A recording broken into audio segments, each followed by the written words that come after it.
An alarming warning tonight that Australia could be facing the very real threat of going to war with China within 3 years. There is at least a 50% chance that Australia will be drawn into a war over Taiwan within 5 years. In recent months, Australia's been bombarded with terrifying headlines about the threat of invasion from China, with pundits warning of cities falling, missiles raining, and all the restaurants in the city being forced to stay open as late as the ones in Chinatown.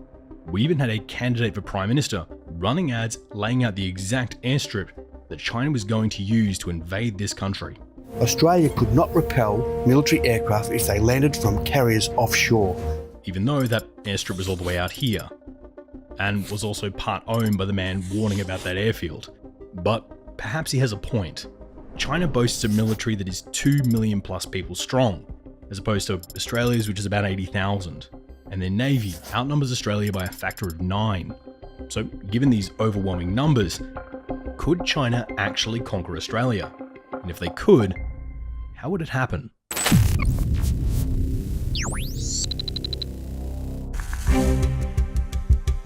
So for the sake of the argument, let's imagine a scenario where Xi Jinping ignores Taiwan and instead resolves to invade Australia. After all, who doesn't love Tim Tams? And on that assumption, let's actually take a look at how all of this would actually unfold. Now, ideally, if you're invading a country, you try and do so with the element of surprise, catching your enemy off guard before they've got into their defensive positions. Now, modern surveillance makes this difficult at the best of times, and it means that for China, an airborne landing is probably the best option. Planes, paratroopers, you get the idea. But here is where China hits its first issue, and it's a problem we'll come back to again and again throughout this video. Australia is really bloody far from China. Even just the distance from Hainan, the most logical departure out of China for this assault, to Darwin, here, is a staggering 2,700 miles. That's further than New York to San Francisco. And this distance limits China's options for airlift capacity, as whilst they currently have 284 transport planes, most of these are designed for missions over Taiwan. In reality, the Xi'an Y-20s will probably be the only ones with the range required for this operation, and China only has around 58 of those on hand currently.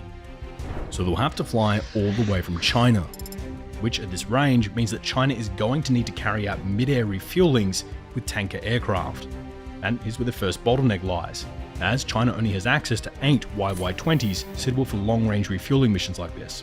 What that means is that China could only launch 2 to 4 transport planes at a time for a drop at this distance, well, if they're hoping to get their planes back. And as anyone who's watched this channel before knows, supply is what makes or breaks an army.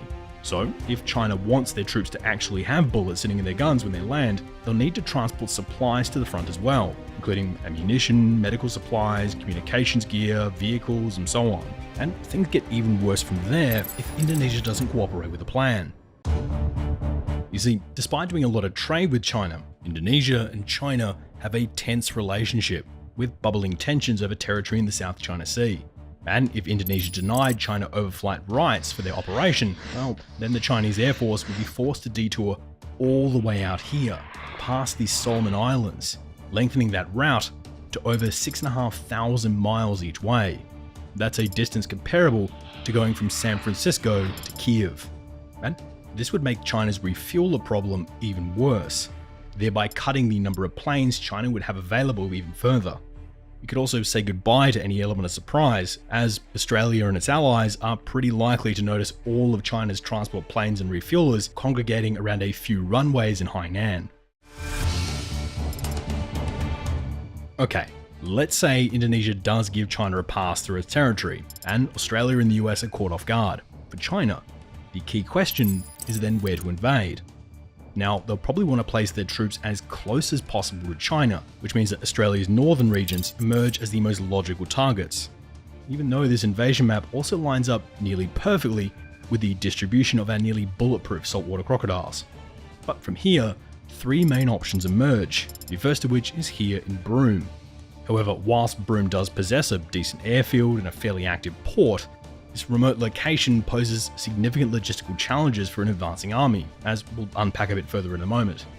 The second option would be here in Cairns, Queensland, a territory often equated to the Florida of Australia, and whilst it would give China a place to land, it doesn't have the strategic or economic value to it that the other two options do. Plus, plopping your troops down here would also mean you'd be forced to live with Queenslanders. The third option would be here in Darwin, the capital of the Northern Territory.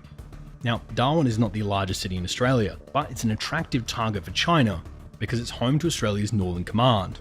Plus, south of Darwin, there are a few important strategic targets, such as Tyndall Air Base, a pivotal launch point for long-range bombers that threaten China's presence in the South China Sea, as well as Pine Gap, located near Alice Springs, which is a sprawling intelligence facility crucial for US operations, especially missile targeting.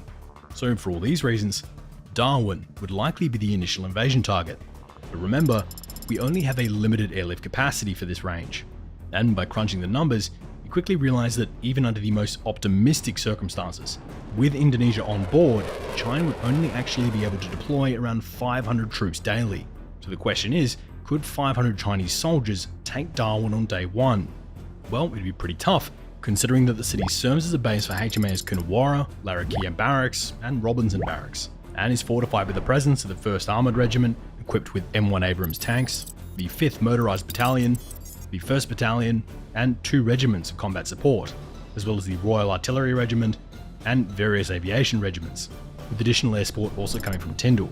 On top of that, they'd also have to deal with the 2,500 Marines stationed here at the moment, as the US maintains a routine rotation through Darwin as well. So invading Darwin would also likely mean drawing the US into the war as well.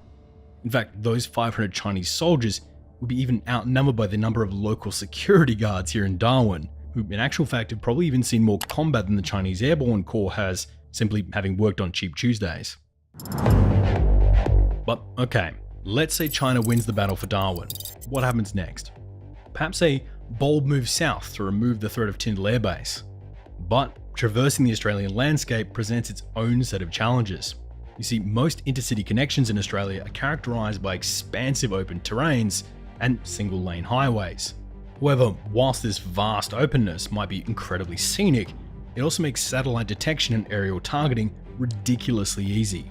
Something that in this scenario, the US and Australia would be more than happy to demonstrate to the Chinese forces. Just the geography in this region itself also removes any chance for surprise. As you see, whilst usually you can never quite be sure where your enemy's about to strike, in Australia, once you're on the highway, we kinda know exactly where you're headed, and can probably easily resupply that area whilst you make the long journey there.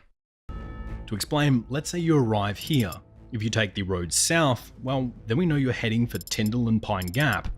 If you take the road west, well, then we know the objective is clearly the mines in Western Australia.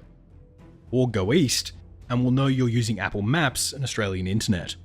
And remember that on top of all of this, Darwin, whilst a significant capture, is still a very isolated city, with the nearest major strategic city being Perth, located nearly 2,500 miles away, leaving us plenty of time for local forces to begin preparing defences and get in some target practice.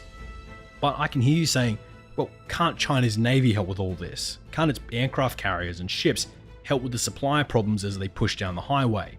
Well, remember back to our first rule of invading Australia. So unless you're going to have ships that are already here with another convoy on the way, that distance means it will likely take up to 3 weeks for the supplies to catch up, meaning that the soldiers that China landed on day one may be waiting quite a while for the help to arrive, and burning through their original ammunition and supplies within just a few days, which, as we know, is a bit of a problem.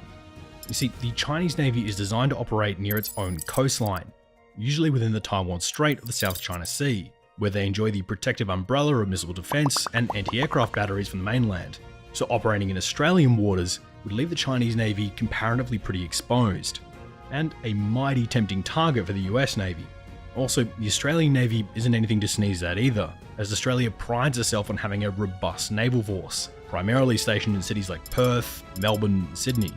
And if there was an invasion, these fleets could be swiftly moved in, being likely interspersed within maritime choke points like the Strait of Lombok, the Torres Strait, or the Timor Sea, all of which would buy us just enough time until our insurance policy rocks up.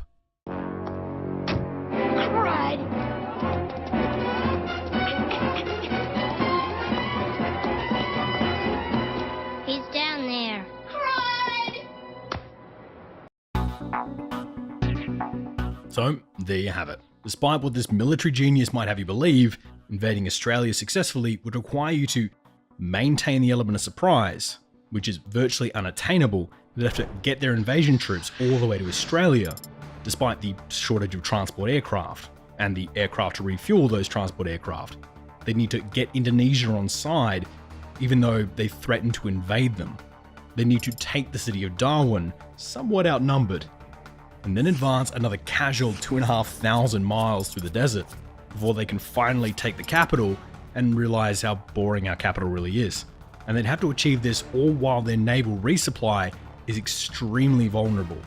So if China wants to carry out a costly invasion and destroy their military doing so, they might as well stick to invasions closer to their own home, as an invasion of Australia is frankly fanciful, and to be honest, hardly worth it, as they kind of already have our money anyway.